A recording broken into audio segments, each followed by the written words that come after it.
नमस्कार. आज आपण बासुंदी बनवणार आहोत. फुल क्रीम चं मिल्क घेतलेलं आहे आणि हा 100 ग्रॅम खवा घेतलेला आहे. सगळ्यात पहिल्यांदा आपण हे दूध गॅसवर आपण गरम करायला ठेवलेलं आहे.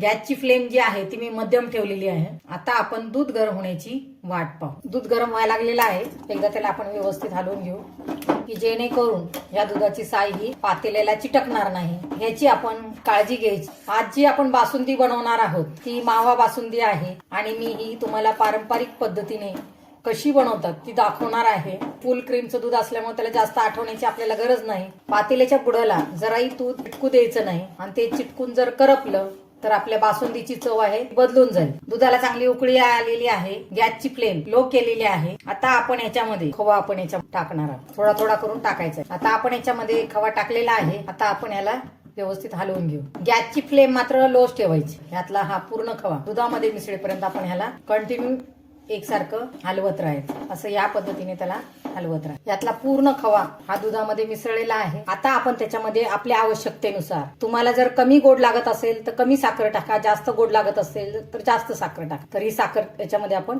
टाकणार आहोत आणि पुन्हा एकदा हे व्यवस्थित हलवून घ्यायचं. आपल्या बासुंदीचा कलरही चेंज झालेला आहे. यातली साखरही पूर्ण विरघळलेली आहे. आता आपण ह्याच्यामध्ये कापलेले काजू आणि बदाम मिसळणार आहोत. त्याचप्रमाणे थोडंसं केसरही आपण त्याच्यामध्ये टाकणार आहोत आणि थोडीशी वेलची पूड. आता हे सर्व व्यवस्थित हलवून घ्यायचं. तुम्ही पाहू शकता बासुंदीचा कलर पूर्ण बदललेला आहे. आता आपण ह्याला चांगली उकळी येण्याची वाट पाहू. पण गॅसची जी फ्लेम आहे ती आपण लोच ठेवायची.